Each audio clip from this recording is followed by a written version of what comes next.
Alors à vous les gars, j'espère que vous allez bien et bienvenue sur Fumichaud, review du premier épisode de la saison 4 de Demon Slayer. Et oui, j'ai donc été voir Demon Slayer en avant-première au cinéma. Bon, comme vous le savez, c'est un petit peu l'arnaque du style, hein, c'est-à-dire que on te donne le dernier épisode de la saison 3 et un épisode de la saison 4. Alors c'était un épisode qui était un peu plus long que d'habitude.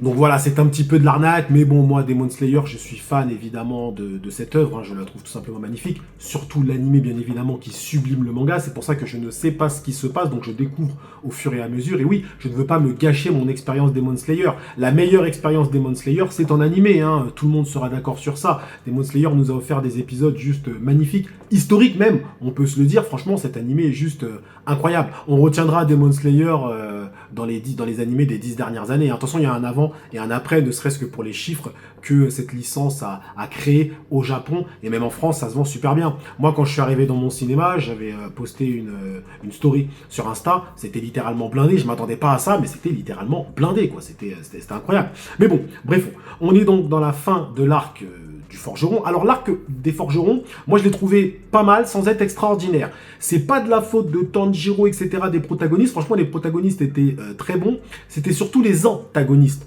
qui étaient pas ouf. On peut se le dire, les deux lunes étaient un petit peu frauduleuses. Alors Hantengu, à la rigueur, passait un peu, mais l'autre lune, là, je me souviens plus de son nom d'ailleurs, je crois que c'était Gyoko, je sais pas quoi, c'était vraiment une lune frauduleuse, hein, on peut se le dire. Donc le problème était dans les lunes. Tu envoies la lune 4 et la lune 5, et ça ne fait que ça, alors que juste avant, on a vu que la lune, qui était la lune 6, si je dis pas de bêtises, elle a fait des dégâts monstrueux, donc sur Uzui Tengen. Donc personnellement, j'ai trouvé que l'arc des forgerons est bon, très bon, parce que derrière, ça laisse beaucoup de mystère sur le scénario de Demon Slayer, mais ce n'est pas au niveau de la saison 2, ce n'est pas au niveau de ce qu'on a eu à la saison 2, et même la saison 1, pour se le dire. Disons que sur les 3 saisons, c'était la saison la moins bonne, tout en restant très bonne, parce qu'en termes d'animation, de ce que ça raconte, ça reste beau. Demon Slayer, c'est des belles histoires, c'est ça qui est fort d'ailleurs dans Demon Slayer. Donc bref, on est dans la remise en forme de Tanjiro. Il se remet en forme, machin et tout, il bouffe,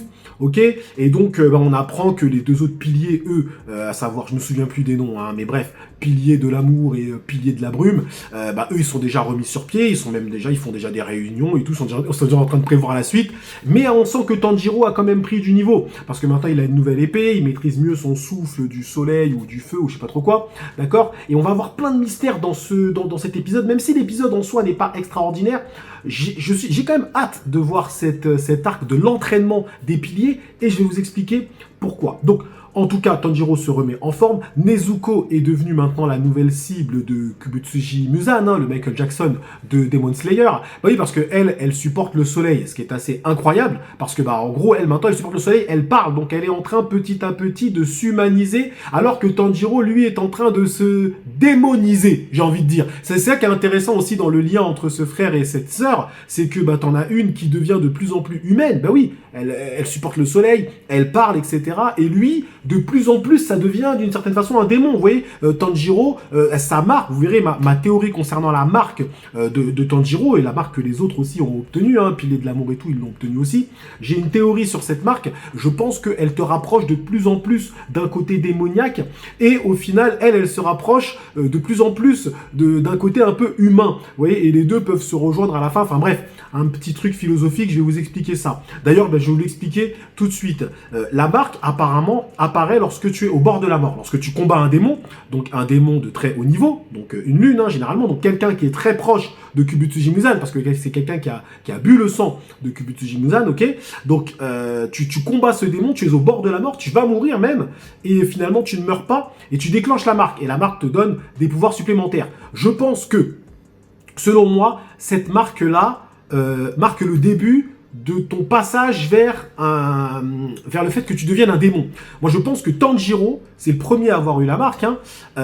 Au fur et à mesure, tu vois dans cette marque, il y a un côté démoniaque. Et je pense que c'est la première étape. Je pense après qu'il y a une deuxième étape, et plus tu vas vers ton côté démoniaque, et plus tu deviens fort. C'est un peu ça, ok?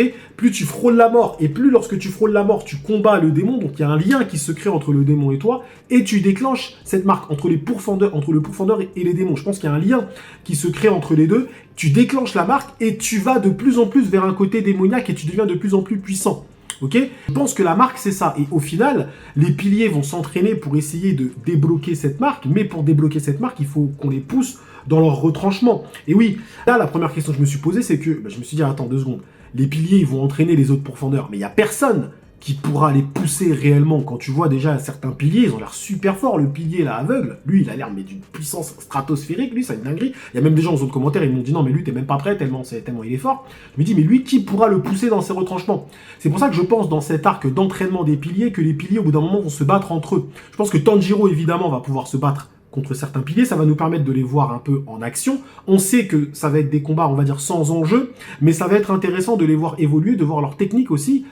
Pilier du serpent, pilier du vent. Le pilier du vent, j'aime bien lui, je l'aime bien. Et au final, je me dis que les piliers vont être obligés au bout d'un moment de se battre entre eux pour pouvoir se pousser dans leur retranchement et pour déclencher la marque. Et là, ça peut être intéressant. Alors, le truc que je trouve un petit peu atypique, c'est que j'ai l'impression que on n'aura peut-être pas de combat avec des lunes dans cet arc. Parce que de toute façon, tous les piliers sont réunis.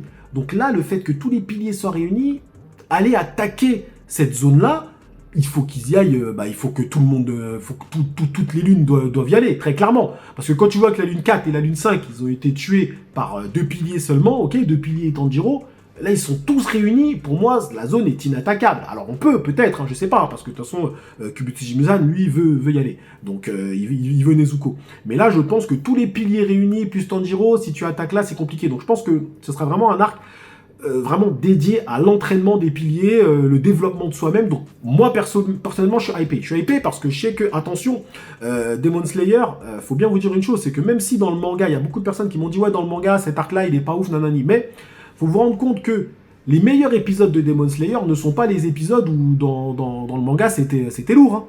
Hein.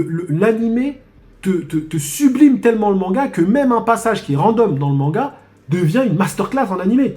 Donc attention, on n'est pas à l'abri, encore une fois, d'un épisode qui retourne la toile, comme ils l'ont déjà fait en première saison et en deuxième saison. Troisième saison, un peu moins, on peut se le dire aussi. Même si le dernier épisode avec Nezuko, c'était vraiment, émotionnellement, c'était quand même assez fort. Donc, est-ce qu'on peut s'attendre à voir des combats entre lunes? Personnellement, je ne pense pas. Mais on sait jamais. On sait jamais parce que ça reste les antagonistes quand même de Demon Slayer. Donc bref, en tout cas, j'ai hâte de voir la suite et de pouvoir suivre cette saison. Il me semble que ça sort fin mars ou début avril, on verra bien. Mais voilà, petite review tranquille du film Demon Slayer. Alors c'est pas un film, hein. On va arrêter d'appeler ça un film. D'ailleurs, même si ça a la qualité d'animation d'un film, c'est pas un film, c'est une arnaque, c'est vraiment pour les fans comme moi qui ont 11 € à dépenser, ok? Et voilà, mais c'était pas mal. Mais l'épisode, en tout cas, n'est pas extraordinaire, mais c'est ce qu'il raconte qui est intéressant. C'est le retour aussi de Inosuke, Zenitsu, tout ça. Beaucoup d'humour aussi dans cet épisode.